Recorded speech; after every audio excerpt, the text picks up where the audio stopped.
Pablo Kini déclara ya Luanda. Pablo Kini déclara ya Luanda. Bon, koloba alongi bakimi en réalité bitumba ya Blanchard Mosaka, bitumba ya Blanchard Mosaka na Koffi Olomide na koloba ke Koffi Olomide ndaza gagnant. Pona nini na koloba ke aza gagnant? Oh, Blanchard Mosaka alobaki ekolezepé. Koloba déjà que ba pesa yo sindi le cœur, apesa ko savon na douche, c'est un peu moi trop banal par rapport au tamsusu ya ba dossier au bozo soit un artiste. Comme déjà dans le quartier latin, je pense que Nyamakor c'est un grand garçon. Asa mukolo ayebi nini wazo sala. Mais esprit ya babi tambola place au keno nyatela tamsu sende royebate. Mutuna normalement mutuna vie normalement faut osaka stable. Faut osaka stable. Stabilité ça veut dire que au vanda place moko boye osa peuple nomade te. Tezo ke bien après comme on a qui sinzora na nini ya pas prince babia. Bazaki na Koffi Olomide après ko swana Koffi Olomide azongi biso retour papa na biso l'équipe papa to bi ke Kisinzora. Bon normalement Mouna pour te dire la vérité déjà Kisinzora barababi nemite na Koffi Olomide. Ça veut dire que Kisinzora azana ba bien fait au Koffi Olomide salaye o so ba monene na nzela akosa ele semblant te ga beta ikara de 1. Pour te dire que Kisinzora na Koffi Olomide basola bien baza en bon terme. Tant au lobby tant ka ba kutani na Koffi Olomide ndaye go sala makambo. Par là, olingi ta muso expliquer que Koffi Olomide ndatindi e Koffi Olomide ndatindi ete. Oza ignorante oyebi que Kisinzora ba uto finga e sexy ya mère na bango. Ozala on a biso na internet. Kisinzora Aout ba fanatique mais qui hérité Watanabe hérité Watanabe mérité Watanabe. Et ça le quoi ba warrior ba fingi yo ba lo ba ke fali pour pas fingi yo.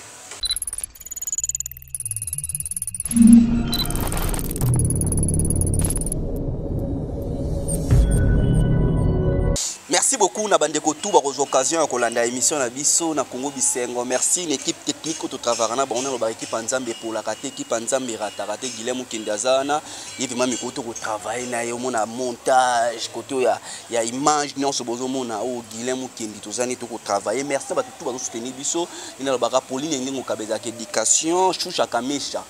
Moi c'est mon a bien vraiment Choucha Kamesha imana kati Angola vraiment lumière à Luanda Choucha Kamesha lumière à Luanda moto vraiment simbi ya à côté ya Pablo Kini et déclarant moto Angola gouvernement angolais PC charge PC confiance il y a des douanements tout il y a ba conteneur tout le monde en Angola soko ni ba conteneur ne comme bien aux ala mboka ni aux ala wapi on avion wapi Pablo Kini déclara za na muta simbi vraiment Angola na maboko Choucha Kamesha moi so za lumière na kati Angola na pesi mbote merci na mame milinze motema tous te pelé ya mbeto na ko santé mutu na Angola ya États-Unis vraiment tozala ne bien mato sola ne bien Dani Kimvula Dani Kimvula faut sentir garçon moko bien ya propre tonton moko bien ya propre sola bien Dani Kimvula lelo tozonga de long ni FC no ke awa biso équipe to sola bien awa ezali ke IGF bato bado pesa vraiment ba toilette solo bato ba vérité bato bado solo la mais date analyse mon n'importe qui analyse bovandi critique na critique biso solo la information ba musicien information ba journaliste tout to la rabino awa boza la capter bolanda biso e bande de tisuka na de long to yeli susu na ba information oyo to zwili bino oyo ya bien na bato bolanda biso équipe et Kanye Mikolo bazolanda bien capté IGF donc eso ça la bien merci beaucoup na batutu oyo baza vraiment capté scotché branché ya Rolanda IGF de la presse parce que biso tozo insulté tendeka yo mo lobby tozo recadrer bato tamsu bazo l'examaele na artiste musicien na ba chroniqueur na mboka na biso donc ça veut dire so ye ozo insulté mboka to relaxa ba richesse nini toza nango donc merci beaucoup na invitation na yo mona et puis ba abonner tout ya Congo Bisengo télévision. Merci Nabino et puis vous s'abonnez massivement na manique de John Tokos officiel autoza on a soif car c'est la bino musala et ça la kitoko makasi ya goroti louvo ezomami na bandana la première de la classe et puis ya Willy Moucheni bon séjour na capitale ya Willy Moucheni doit passer pembo de code mboka allez là on m'a code mboka les Mikolo Choucha Kamesha lumière à Luanda ya za la Choucha Kamesha lumière à Luanda ya kana Pablo Kini les déclarants ba bi mutu en gouvernement angolais pesi charge ya ba conteneur ya ba kilo na bino donc biso doit na posa te o lingo tsa moi carton mo boité biso doit mena ba car ba conteneur il faut contacter Pablo Kini, les grands déclarants. Et puis merci à bébé Chico Mannequin, il y a Château Rouge, Gentika Songo Bourgeois, mon vieux, boutique d'habillement MHLMB. On est à mini market poto na bandal awa na Sundi, que le roi Terralman na Sanzeta Baoba, au pays formé, on est au Salabian. Et puis na Lingwala, on a na avenue. Na Lingwala en face à Stade des Martyrs, côté Pen Victoire, Marie-Hélène Dilongi, Resto Bareza, on a MHLMB. Le 1er août, dans un concert, à l'occasion de l'anniversaire Marie-Hélène Dilongi, Tourbetsa, Fleury Fleur, donc Fleury Boto, F Musique Mobile Rozalawana, en tout cas, tout la bonne musique, pour hésiter Teboya, mettre tout Bamoutane de Delix depuis Congo Metal, les PDG Guilherme Régie Congo Metal Matadi. Dadi qui vous l'a d'autres, on a raté. Dadi qui vous la, garçon à soi, Dadi qui vous la, et puis, Kokabeza Rédication, Bangana dans les Pauline Rédication. Mais père n'a pas eu propriété dans Kokabeza Rédication. Donc, Pauline merci, mais Balkalaming, tu as mon depuis le lobby déjà, on a une mission, on a cash. Très bien. Beaucoup consommer vraiment des longues ou vraiment des missions donc après pas maniquer bon monde a fait des missions ah ouais bien il y a soin. Très bien. Kitoko donc confirmation déjà ah ouais donc bon monde a fait des longues jambes Hermo toko tsaka ba vidéo au bateau tout balinga rapport à alors ça moninga ne pour des pouces na autre mi sananga coup de pouce parce que biso to mona makambo na jeune ne siko o skweza équipe de jeunes ça veut dire ba ujana bana mike ça te ba vétéran bon la botalika solo musicien kitsa mali bumuna à soutenir bien mais bango ba mikolo c'est que ya ba flair d'âge. Merci to kena biso na batualité nyonso lelo komona to ba nano ba Prince Babia azo se comporter ndeni na nini ya super Vodacom to yebike ba inosa ba bima kuna to mona ba mise bele ba bima kuna o ba sala de bazan na succès ba na top. Ouais, je dirais ça va presque pas ses portes à merveille azo se comporter kitoko. Je pense que dimanche bat bazala yona la semaine passée bat bazala yona ba monagi artiste ndinga prestaki en tout cas rien à dire. Les faits na biso Kofiolo Mida zala yona Aguada Double King azala yona Telemaki a yebisi mo na eke ndako na yo pesa ka quartier latin et puis naza fier ya rezoa Prince ya quartier latin donc c'est un plaisir déjà et puis nazo informé ba tout lelo donc 16h 17h à wana maman Gebi deuxième prestation eza lelo donc lelo so eza meza lelo donc presque azo c'est prester lelo donc na bengi ba tout balinga la bonne musique et puis ba tout bazo soutenir presque pas bien physiquement moralement financièrement si na spirituellement bato bazo sambela vraiment pour naie en tout cas bon continuer pour ça la bongo et puis nazo informer ba tout bazo benganga ba tout nanga numéro presque pas bezanini ba numéro na no bimité ba numéro zo bimaka na miso ba sala non ba tala nini mais ezo senga ko soutenir artiste na ba commentaire na ko liker na ko partager ko soutenir artiste et ça la bien ndenge bato internet ba ça en tout cas merci na ba internautes nyonso merci na ba internautes nyonso ne bozo partager presque pas bien bozo soutenir presque pas bien en tout cas 100 millions presque pas basé le côté donc artiste musicien nyonso ya Congo bo soutenir presque pas bien et puis ba fan tout ya artiste donc ba warrior ba gaulois ba gladiator ba spiritas donc ba tout ba kofifil ba kofiette donc ba tout bo soutenir ba artiste musicien moi na bino yo na presque pas bien botsa mais na mona za aimer déjà na ba te belé ba d'autres ba biloko ya Prince Babia bon en réalité bref on a roloba et ça les savoir ne ment pas. Donc presque pas bien Moussala des osala qui bat balinga. Je ne pense pas que tricage est allé. Bat bazo mona bat ba poster ma vidéo modernement azo incarné Gims. Prince Babia à la peau de Gims. Le comme si batou pourquoi ba choix neza tebi Prince Babia et travail neza qui mingi fali musique a fallu international musique a fallu muté tomboli biso mais pourquoi tout monde nani na e Congo nemboka azongisi biso moi kala ali biso susu tout monde qui parti ba 4 na ba page ya parti au tout monde ina aimbi maître Gims pourquoi bon koyemba déjà Congo et ça parmi ba Vodacom ba ba système ndenge ba bandakani na bango première partie ba bandana ba rumba ndeti lelo choix ya banzembo bon choix ya nzembo wana ya pona kiango parce que asa na facilité ya ko interpréter papa wana par rapport ya voix na pour Prince mana voix rock et puis akenda rapper molikolo mais minga taba c'est fali pour papa asa père na mais fali pour pas à la peau de Prince de Babia Ndonga Chokoro pour père na mo para mutalikolo a pumbo rapena likolo donc pour te dire que ça choix ya Vodacom lelo thème ya Vodacom eza maître du fait donc lelo pena eza que batu baza wana bakobina ndé donc presque ba lelo azo binisa nde batu donc maître du fait wana na yebi ke akopona pe makambo oyo o tamsusu ko sala ke batu basala show mais kopona Gims eza ke presque pas bien c'est un enfant bien éduqué akoli na parler oyo alobaka français plus mingi presque pas bien ayoka ba émission ya français et ba nzembo ya français ke ya lingala c'est pour cela à maîtriser ka Gims moi bien par rapport à français nde apesi oyo apesi wana mais je pense que jour et comment que ayemba pe artiste congolais o tamsusu ya lingala akoyemba pe héritier watanabe ami pe fali poupa pourquoi pas Koffi Olomide le roi de la forêt JB Mpiana donc ezaka ba choix ndenge ya zo boulé ndenge ya ko sepelisa batu bien. Merci. Tout que nabiso to sa nabiso analyse to moni awa Kiss Nzora ba fait bimaki mankima we ranson au vidéo pe lo baraki amona amankane we ranson te to mona ki na 4 jours 5 jours to mona ka zoimba ki falali ezaki terme moi ndolo bake watalié watalimeli watasali boy après lo bi aigle akomi ko kumisa desko lo fali poupa. Tout le monde vidéo a sali lobby awa a son une critique ya we ranson papa na biso leki papa na bino to éviter. Bon, moi je dirais na piste wana ça veut dire les propos tenus en langage qui sont notaires. Au moni mutuso alobi likambu batu ba interpréter ngo ndeka ba ko interpréter. Ezalo kwa ba propos papa chéra utoloba afingi na mutute inciter mutute mais batu musu ba komo oleka na TV pour ba sala tamsu ba manquer respect. Pour te dire que mutu alobi likambu ndazaka na moi ndenge moko ba ko expliquer le. Expliquer nga tangu Kiss Nzora alobaki watali aliaki na bando badali fali te ale fali te watali et alaki slogan mais alors quoi UDPS viva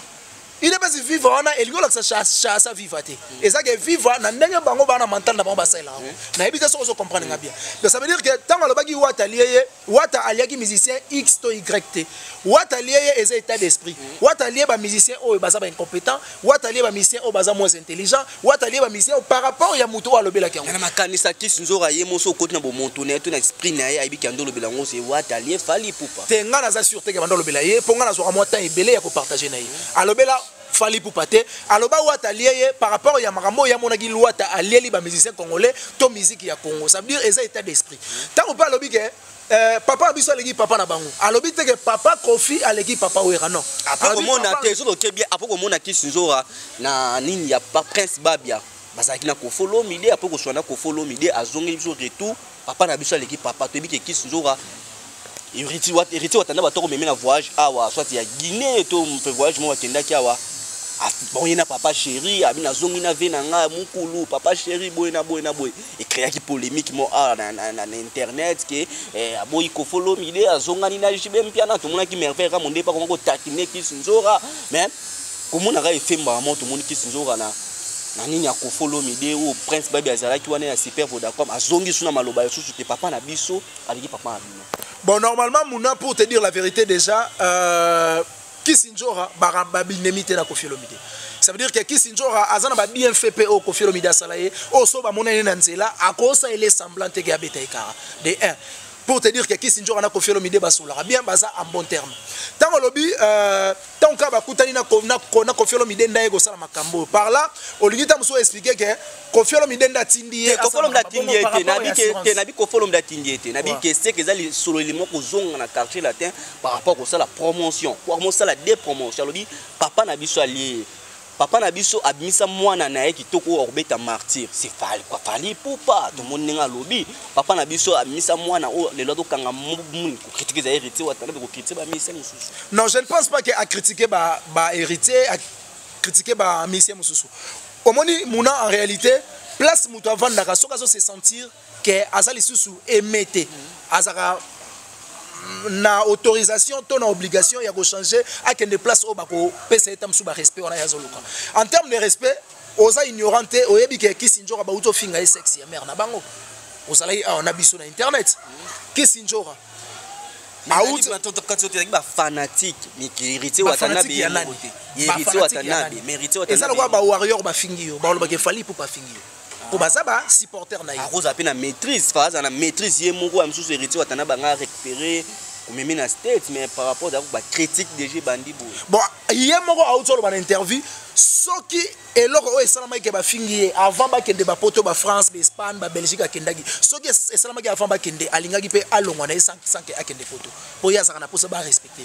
ça veut dire mutu na vie aluka ba respecter respect au Kisinjora azoluka ezata msu o ngana oluka te o yo oluka te. Donc pour dire que Kisinjora azana problème na Koffi Olomide te soki amoni Koffi Olomide il faut ba solola koloba ke papa na biso aleki papa na bango batunde bake ko sala montage batie ba photo wana ndenge Kisinjora lobby bango batie wera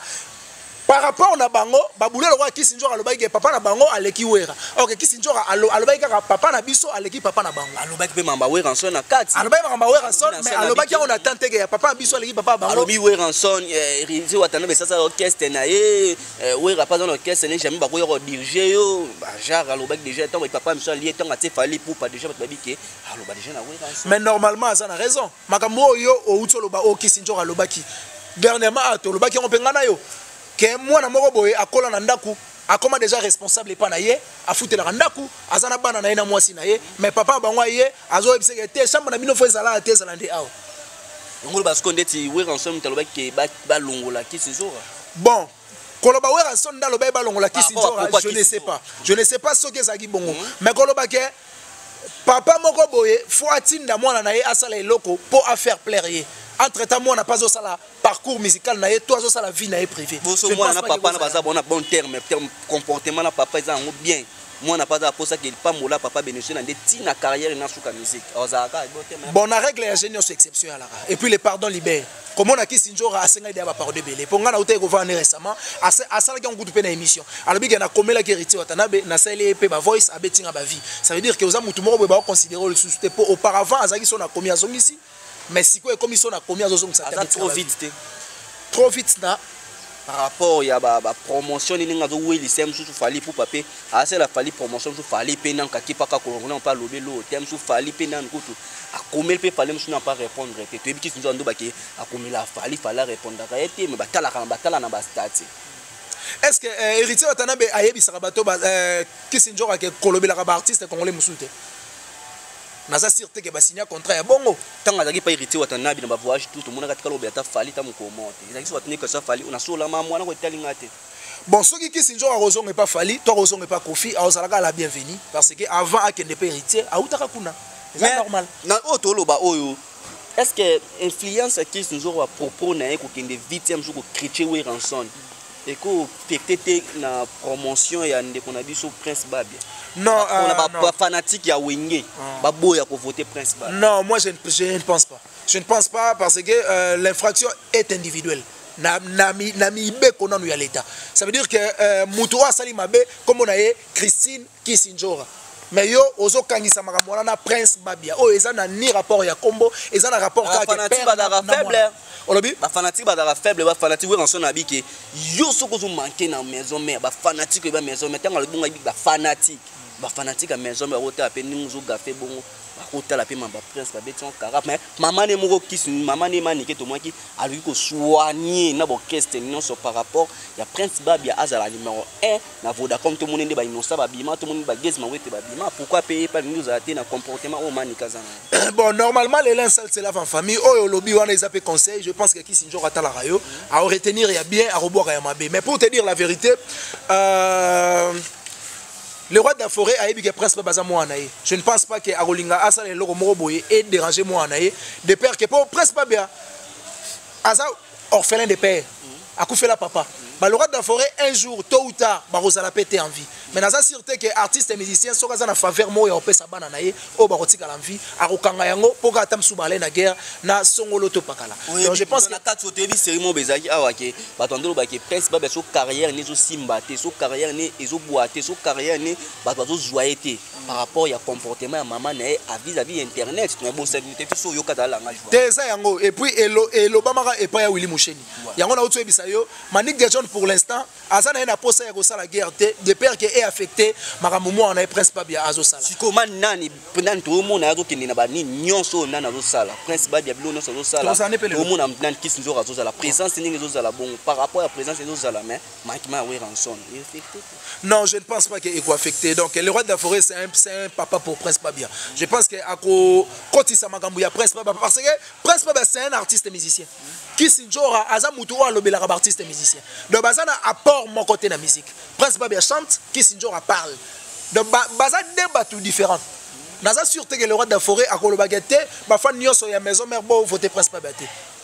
Au contraire, Koutou, a kolobaka bo voter prince pas parce que mère na mikolo a commis qu'on se comportait bien. Merci. Est-ce qu'il y a qui se doit le côté mon orchestre mon côté a tellement orchestre car mon corps mais tout le monde chose n'est pas fallu pour pas tout ko follow midi atika donc qu'est-ce que tout le monde le lo a lobby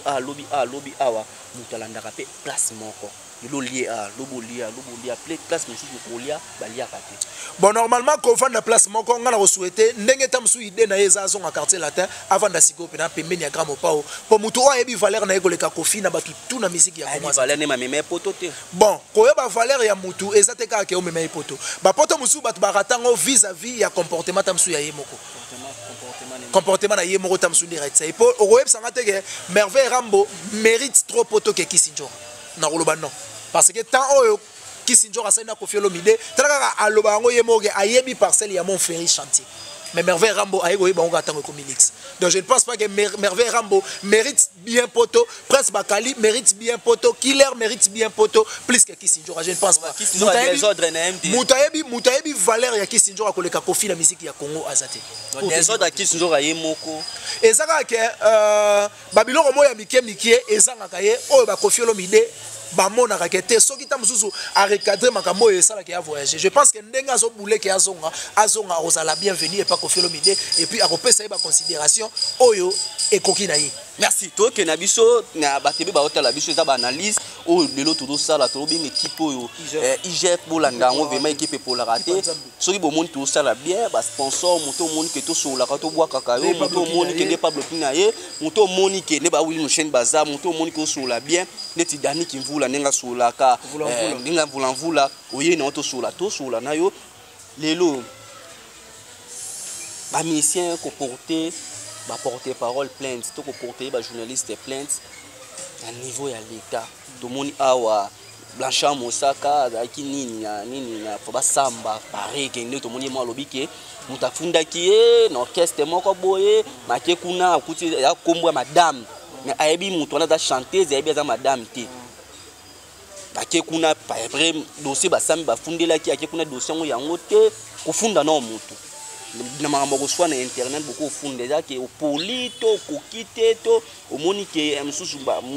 o mutaloba ke betio bino oza ba aklimate yango ko rapito ko funda.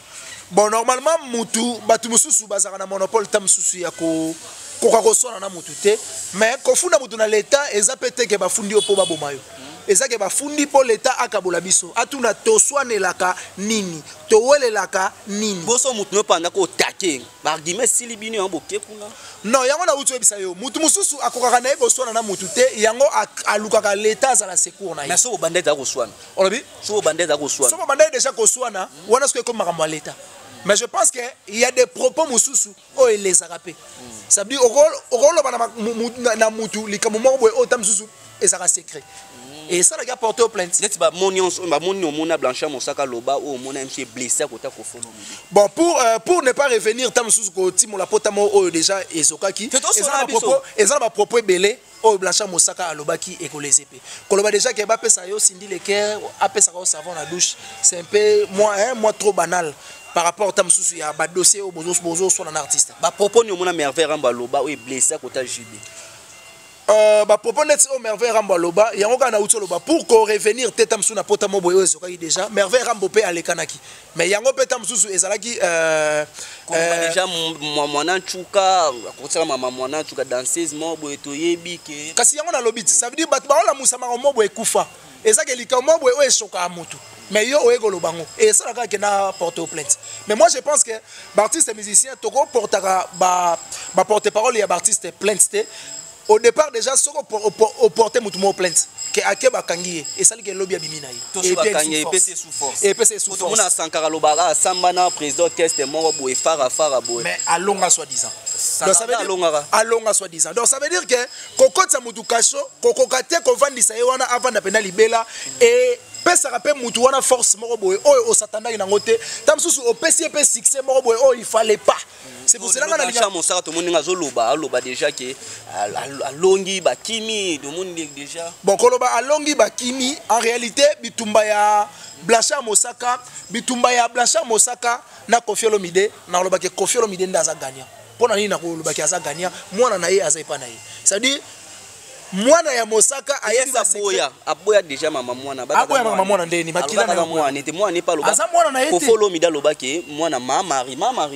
mama na pesa vrai combo ya blana vrai combo na ye blana Mosaka blana mavuzi combo ya blana ezaka blana mavuzi ndenge Mosaka za blanchard mavuzi mais papa ye moko déclarer lobaki mwana na ye te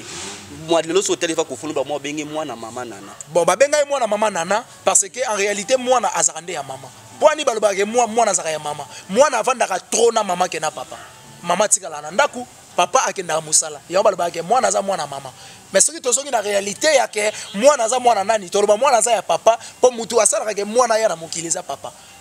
Po mundele kutu a développer idée, bako bimisa pe mwana sa mama. Ke ba kotisi place mobo na fermentation mobo ba créer pena mutuko asala mi sa mama. Donc je pense que moi nazaka au départ il y a papa mais ba benga moi na ya mama pour avant d'aka trop na mama au lieu qu'avant d'aka trop na papa pour papa akenda musala na sens wa. To côté na biso mamba ko follow mde to ko peta pe ko follow mde conseil était pour exemple mukolo et l'on nokolo ba par rapport à quartier la terre ba porter parole ba pesa pe mukolo conseil na pesa ko fila. Kokolo bandeti. Na olobaka mukolo nda yeba ni na osana mwana muke c'est tout. C'est conseil. Par rapport à la plainte, ba retango to ba continuer. Faut qu'on arrête hémorragie wana parce que mukolo nde faut yeba ni osana mwana muke. Pour moi, mon cœur avant de l'école, c'était à comment on n'a jamais musique avec mon colo avant. Merci. Mais tout le monde le lo awa, tout vendre les choux et tout la mouki. Il y a encore tout ébara qui a drapé héritier Watanabe, manquement héritier Watanabe, à qui pas ouais rançon, manquement héritier Watanabe. Les lots surtout qui boué a commis et pas qu'on follow m'idée au merveille rambo baro reconnaître été. Comment quoi tout que non a au commané non tout le monde tout la mouki a boué a commis pas qu'on follow m'idée. Bon, comme et pas confier l'omidé au départ déjà il y a d'accord. Mais va jouer na cadre nini, va jouer na titre nini, va jouer tant que porte-parole, va jouer tant que mutama finga, tout va jouer na fonction nini. Comme déjà dans quartier latin, dès qu'on a venu Goloba, je pense que Niamakor c'est un grand garçon. Asa mukolo ayebi nini wazo sala. Mais esprit ya babi tambola place au que nous nyatela tam sous scène de webate. Mutuna normalement mutuna vie normalement faut osaka stable. Faut osaka stable. Stabilité ça veut dire que au vanda place moko boye aux peuple nomade te. Pour toi, on a belé na internet, baza ba peuple nomade mental. Ça veut dire esprit na ye ezaka zunguluki. Aye na gauche, air moi que droite, air moi est, air moi sud. Place azo linga pena avant d'azo ibate. Mais je pense que Niamakor fait bien son travail. Comme on a déjà merveille rambotan à lobby Niamakor bazu na bango était travail ni na sala. Bon travail au sala ye monda yebi. C'est important. Bitango be monto lobby oui, apporter parole à nani. A os apporter parole à Kofi. Mais internet, mais la TV. Bon, na ebite confirme bien de tebi qui nous aura qui a collé ka porter parole qui nous aura porter parole tebi mo blanchard mon sara Roger Ngand porter parole na TV internet tout tebi qui ba lobela a lobela déjà nani. Bon normalement Kofi Olomide c'est un grand coach, c'est un grand entraîneur pardon. Oyo ayeba coach ça joueur na place na ye. Ce qui réellement qui a joué Niamakor pour nous autres yondo expliquer que merveille ramba lobi que bazo reconnaître na noté mais ce que celle qui va reconnaître était bazo était na quartier latin na ebita okesu wapi pour ça passer mais au vanda il n'a pas le roi de la forêt ni ni sali que olongwa maison mère le roi de forêt fingioté à lobi no le côté si bitima ka bo olongwa maison mère ni ni sali que olongwa maison mère na ba dire na tout mon émission moi sala lobi que soki kuna bando tinda finga mais ko follow ndako tinda finga te. Déjà. Il y a un émission Kofi Olomide c'est un grand entraîneur. Ou as coach Moroboye. So qui kuna bando tinda finga ko follow Olomide.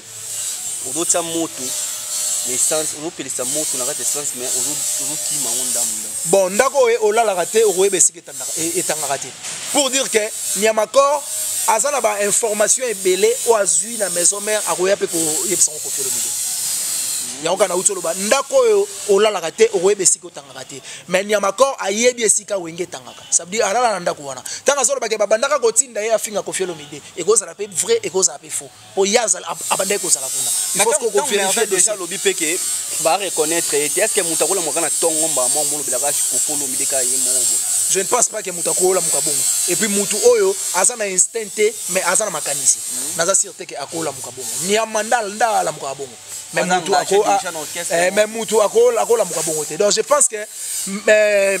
Niamakor azala déjà na ba masolomo ya suso na Kofi Olomide o basolaki nde pesi force ya koleka skolo ba TV a confirmer kaza kuna nandimi te ke mutu ako confirmer lo mo boy basola te bayebani te bamonani te alobika ba mo quartier la te nandimi te. Merci to kensoni na biso émission na biso bobi analyse to osalaka to simba ba branche tout o ezaki ya osimba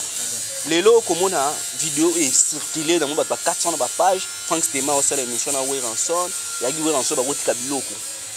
un petit interview ba ça ba donc makelele moko Weranson yagi pa yoka question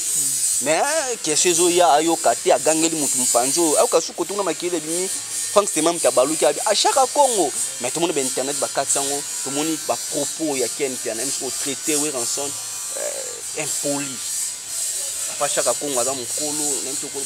Bon, moi je pense que Ezaki Chaka Congo, oui, mais Weranson a le bagage on a sens nul parce que Weranson a fait l'interview, Chaka Congo peut abandonner l'interview. Ezaki makele le Chaka Congo ba bande ko tsakuna, Wera a fini Chaka Congo te. A fini mutu oyo azaki pembeni wana o batsaki ke ayebisa ba Chaka ba poussa na moi kuna po yeba so l'interview. Mais ma page j'ai besoin tellement balingana bango alela bisengo yango baziongo batsango po ba se faire esengo mais je pense Chaka Congo pe wana te la Franck talobi ke Chaka Congo mais tout le monde ba propos ezalaki vraiment Chaka Congo Chaka Congo pas bande ko sala interview parce que lobela Weranson ba dire abimisi c'est Chaka Congo te c'était koloba déjà ba dire ya bongo c'est pas bien le roi d'Afrique c'est un père de famille aza papa au-delà aux la papa c'est un grand frère pour Ken Piana kobimisa ba propos tamsu ya bongo et pas grand frère na yo en tout cas c'est pas bien de ma part j'ai pas aimé. Donc fait dans Ken Piana vraiment de ma part j'ai pas aimé ko bimisé la grand frère na yo maloba ya bongo et ça le quoi exemple ngana fingi yo et ko salonde mission pe lobi petit frère na yo de longue jambe a fingi yo tamsu Ken Piana tala ndenge soki nini et salonde au-delà ya nyoso le roi de la forêt traitait bien avec Ken Piana. Le roi de la forêt, c'est grâce à Ken Piana. Donc, Ken Piana, par rapport à traiter on a le roi de la forêt. Donc, le roi de la forêt, bien de langue. Vous comprenez? Donc, ça veut dire que Ken Piana, au-delà de Nyoso, au-delà de Rosalatam, parti Weranson, le roi de la forêt, c'est un grand frère pour toi. Asa yana yo ndengo zakana bayana wa Angel Muswahili bakokwa Rafat Makizembe soki mutu mo ba ya manquer kokwa Rafat to manquer Angel Muswahili to mona Ken Piana ndengo pela ndengo tombokaka mais ko manquer le roi de la forêt en tout cas c'est pas bien et puis ko benga père de famille grand frère na yo impoli en tout cas ma phrase wana je pas bimba to ana kesa na ba impoli taninga kesa na pena ba dire na e habitanga lokoti ma mérité watana be héritier olanda mo makolo abi to ba yese ke héritier mo héritier landa nini comport lokola ba vete azane mama kipane mama mitukate pour Weranson te mama mitukakuta kipane te abishan alanda te dokonia ko kabate traiter Weranson en kabarate pour ba dire wana c'est Ken Piana bon ko traiter Weranson à kabarate ngala ko mona ngo pelouche parce que ba kabela muto asali musala muto asali musala te ba kabelo nde dans les pamba ka ba kabelo au sali niveau ba kabela netinga na yaka soki na sali musala nde na zoka mbongo na fin du mois siko yo oko kabelanga ya pamba ndeni sans pour autant na bimda bimisa sueur nanga so to ke plus loin bible elobi mutu akolia na motoki na ye il faut transpirer faut lire siko yo zolinga le roi de la forêt akabandeti nini atele maka na magasin mutu mo aleki 100 mutu mo aleki 200 mutu mo non c'est pas normal donc Weranson akabaka na bateau ba sala kai musala mais tellement vieux na Ken Piana asala ka musala pas le roi de la forêt te yango pas so mbongo le roi de la forêt te merci to ça la biso analyse na de log mais le temps on monaka oui on mona mutalika so vandi Ken Piana vandi bavandi bavanda kana banalise basala ko traiter en tant que vanda kataki mutamaele ozwa ngona ndenge na façon ni omoni la banalise aneza banalise ka critique tu za banalise moda bidon to banalise mo comme on a déjà maître Ajiba Zoliani da fufu Jiba je vais redémarrer des mondes ba traitango na ba fufu comme redémarrer des mondes tout o wenge que so bilelo wenge zo laisse film na film oui ou non ouais wenge zo laisse pas seulement film na film zo laisse internet wenge zo laisse internet parce que na ba page sur internet ba olobela wenge so lobeli wenge te ba talota to ba maloba Jibe za raison maloba Jibe nda loba ke ngelo de la aloba ki de la petit alobi aloba ke so bo ninte bo lobela biso. Je pense que papa chéri aloba ki ko redémarrer monde parce que a comprendre que musique ezaki no redémarrer te. Ça veut dire bango batika ki yango na attitude mo boyo bango batikela ki yango ça veut dire car botika on na première vitesse etambola ka bongo mais monter réseau le la il faut deuxième il faut troisième pour et panza na monter et respirer donc ça veut dire ba papa chéri ba kuti musique à place batika ki yango ba lobi ke to ko redémarrer yango quelque part aza na raison mais quand on faut mettre na ye asali ambiance n'était que musicien ba mo zwango na ba genre que est-ce que mon égo redémarrer na fufu mboye na boye kwa ken pia pa somba kwanga na redémarrer mon na kwanga donc to ba wenge zo laisse internet zo laisse sapé na ba analyse ba sala par rapport kolanda tout jiba koloba normalement et laisse bango et puis en réalité ba analyse o ba ken pia na ba sala mais ba analyse mo ya bien na sepela na makasi na tala yango mais na mona yango trop parti pris mais rapena trop parti pris trop parti buzo beza bilena donc quand vous parti pris déjà ça buzo ba foya kaka ezaka trop parti pris donc ezaka canaliser pour na mutu moko boy eza bien te neti biso tozo sala analyse sans parti pris to côté la mutu te côté l'analyse à Vincent na Mbutalikasu o basali bayambi nani bayambi veredi so talinde bazo solo senti que tout ça nos différences wana pourquoi Mbutalikasu a commis devant nani Vincent Chilouze basala analyse mo ezaka très qui mukolo mo na kati pourquoi so a commis na ken pe basala analyse mo batabu bazoba na kati. Bon, Kolobazo, c'est trop dire. Ça veut dire que Moutouna Moutouazara a aligné au Salah Moussala. Comme on a déjà Vincent Toulouse, Salah Moussala na moi excellence Morobo. Ça veut dire Balingara Vincent maintenant logo na TV. C'est Vincent na Ken, Vincent Mayele koleka Ken. Bon, Kolobake Mayele koleka Ken, excellent tout que nous lobby. Vincent Salara Salah Moussala na excellence. Ouais. Ba Ken Penasco basala kapo basala. Dans la sens donc analyse à Vincent analyse on peut moyen kokaneza la et ça le bout année basali émission oh mais ceux qui n'a pas Ken au monde a pas ça la façon je pense aujourd'hui je émission basali oh na au basali na vina biso ready oh zo émission Mbutalikasu basali na mama chala mwana mama Mbiabel na Ken zo émission na sala telle différence ya Mbutalikasu nda sali awa zo différence ya Mbutalikasu nda sali au monde moi différence mama casse ça ya on a ebisio Vincent Toulouse alingara excellence vient na pied ba mbote alingara excellence mingi yango asala musala na moi supériorité mobo mais ba ken piana basala na mpe musala et tout est kota itekiama ça veut dire tout est kota l'essentiel ka vidéo kota 30 minutes ko ka ba monter ba te batakale boum et indi donc c'est ça. Merci to kene la biso na osilisa lelo to moni batebele est-ce que concert ya Robino a confirmé déjà bato okolo ba fanatique non nini o a confirmé bato no beta terrain GD terrain GD na lemba ba fanatique ebele ba otala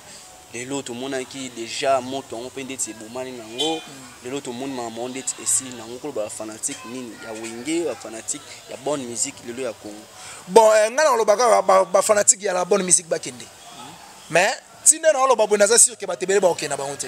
pour ba concert ya ba Robino mais ba concert mo éducatif te ya ba concert mo ga mbambi mbokata epongi donc makele na makelele ba okete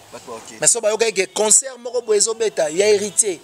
na kermesse bandal o ga plein pour ba ko musique intelligent ba musique intelligent tonto si ça biso tourner à Fali pour pa na France bamisu batuninga bato babenga nga lobby Fali pour na rien abet na concert à yé mon côté na kata France depuis que tourner ndinga betaka mi ba festival mais concert à yé mon comment na salle na kata France rien abet tite. Bon normalement artiste ana calendrier za moulayi dernière date ya calendrier na yé eza stade des martyrs le 29 octobre na kata France ko kenini na France tena kasi yango na expliquer yot ce qui a bêti dans le concert, il y a un parmi Constat et Osali. Il y a expliqué au calendrier Zamoulaï. Calendrier, il a fallu. Depuis concert, il fallait pour prendre Panzaka, Moto et Pilakana, artiste gouvernement français, artiste congolais, mon côté, à côté de en France. Par exemple, il y a une information. Na tout niveau fallait pour passer na beta concert abilande la ba concert nous mon beta festival il y a bloco amsa beti place mon boy place mais concert vraiment boy na kata France. Na na te concert na kata France au salle moi France amunene be fala pour ta beti même yango na ebisi yo artiste azana calendrier moulayi je pense que ba pesi biso information pas moto azana France mais artiste azana concert kaka na France ça veut dire azana tourner au azo sala dernière date nango yo suka le 29 octobre total ndenge artiste azo presté pour le loto les 21 ou les 22 ti to comme le 29 octobre artiste azaka na ba concert total la place ba concert wana yo suka to ko revenir nango après stade des martyrs pour na kolobake est-ce que beta libanda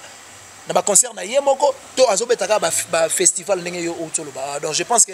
tellement biso to za IGF to pesa ba information en temps réel et puis esa vérité total artiste ndenge azosala musala ce que sali que abeti concert ko ya yemoko to koya peka to koyisa ba siko concert na yemoko. Merci. Pour biso ndo misa ba meilleur journaliste ba meilleur chroniqueur ba sala musala bien let na no déjà au mona na ngo o briller déjà au mona déjà o soto yé to ko bimisa na ba mi ba to ko bimisa te ya sala musala ne bien. Bon,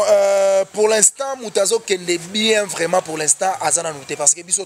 tout toara na bagarre.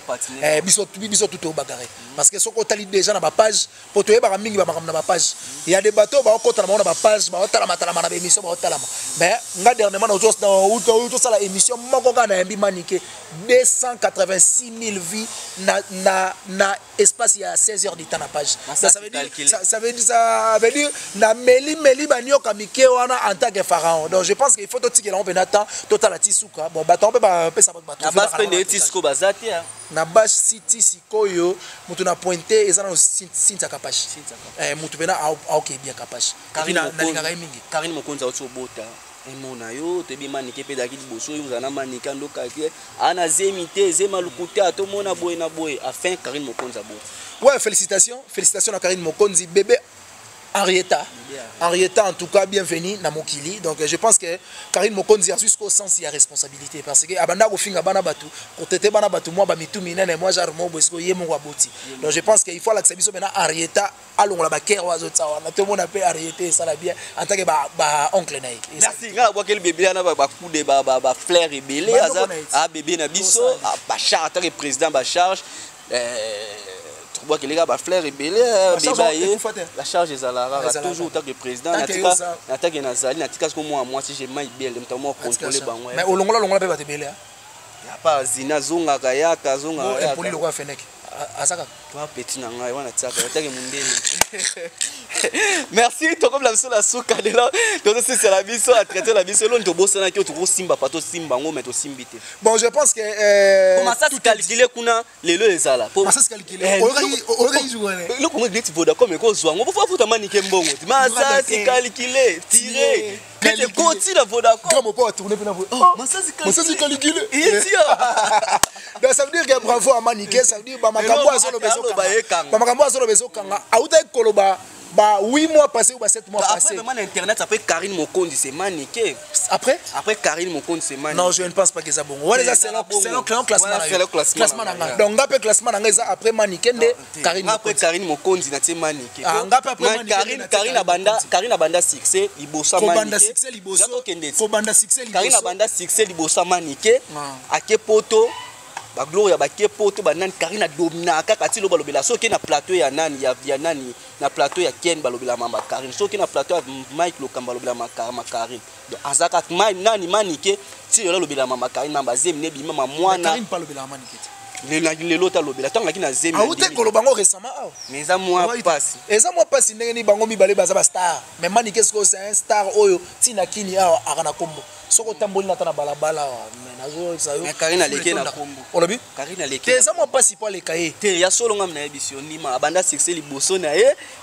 azati ona succès liboso na ye malgré Maniké betele slogan ni o Karine Mokonzi asala ekele otala émission ni émission na faire mona Maniké utolo ba dernièrement Maniké utolo ba dernièrement azonga classe wata yona na nchiki to c'est sa émission o moniteur na nchiki to c'est sa émission zonga classe zonga classe oyebike donc classé so bon ça c'est calculé dans sa classement c'est Karine Mokonzi Maniké Cynthia Kapashi mais en réalité so to bimina to bandela classement eza Maniké Karine Mokonzi Cynthia Kapashi en réalité bina so to bito sa classement voilà classement na yo voilà classement so to ina ba mibalo tsa seconde so to ina bana mibali classement wana 5 il faut na zo long temps voilà ngasko na otsa momo premier na otsa classement c'est Franck Tema na Vincent on suba debo bon ce que ndenge yo tse bongo ngape na gotsa Ken pia na Franck Tema après Vincent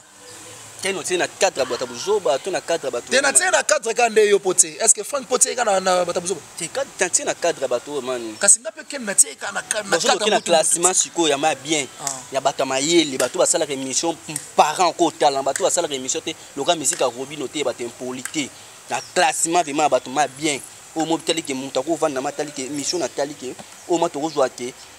toujours peut-être maître Gims Savandi ba ti Franck ko yamba et Franck ça yamba da maître Gims to mona to ti na classement na te maître Gims de ki fali na maître Gims de ki fali banda lelo ti lobi ya fali ye mo kwa vie maître Gims fois wana yondo sali na ba contrat na ma nyonso ya tout ya vie aleki na mama lupangu na jet mama basi na tout tokende to sola te na classement na to journaliste mayele wana o ba ko bisa so kutsana Mike manike tinadi na ba mibali yoli ngaba na mibali na ba mibali to ko tsape Mike Lokamba Mike Lokamba c'est bon sala musane te bien moto na boyi na ngate asala musane bien nani on ndemu sama be nani asala musane Tosis na biso pesa hôtel. Pablo Kini le déclara sponsor officiel. Il y a Congo Bisengo Télévision en tout cas avec tout honneur, tout seigneur. Donc batsa pena ba colis na bango, ba carton na bango, ba conteneur na bango. Bazala yakobanga te parce que héros avec toute sécurité na Angola. Merci beaucoup ya Willy Moucheni bon séjour na capitale, boutique d'habillement MHLMB Marie-Hélène Linongi na Bandal mini market ezawana et puis resto bar ezara na avenue Londala na en face à Stade des Martyrs, Kotapin Victoire, les premiers à l'occasion anniversaire de Marie-Hélène Linongi, Fléry, Bo, Toarobé, Tawana, F Musique, en tout cas, tout balinga la bonne musique, tous à la au Salabia, Bébé Chico Maneka, Château Rouge, Bourgeois Gentika, son ex, non commet, espace à gentillesse, Vienanga, et puis Metatuba Moutandu Delix, Guilain Régie, Congo Metal Matadi n'a pas Bamote, et puis merci l'assistance à Petit Zaclé, donc merci vraiment, grand prêtre Zaclé, Zachary Momba, donc ma copie avec Zaclé en tout et pour tout. Ça veut dire à copier avec ça clé et pas à Moulouba. Nzunzu na ndenga danger bana te Moulouba Mkongo makota la lira. Nathalie émission na ye nangefa na bisayo ngefa bimili banda potige senga ka fo télé. Émission sérieux té. Fo télé. Pasteur Abeli banda. Na nazo ça il faut obi. Parce que ça émission na yo na pasteur nani. Pasteur lité ya Kanda. Ah et où tu tapé kala tout. Donc pas s'abonner massivement à Tumba TV et ça la bien pour ba Tumba pena information ça qui tombe. Yemi bologa kota fali poupa. Ba yo bazana ya solo. Yemi gola otakira wenge. Merci to sis na biso émission, merci na IGF, merci na watutu ba la ngabiso, merci la équipe technique. Babi Guillemou Kendi équipe Nzamba et pour la rater. Ah yo tika pour la rater. Tout le monde a mamwe do sala. Guillemou Kendi de longue jam Mouna. To polande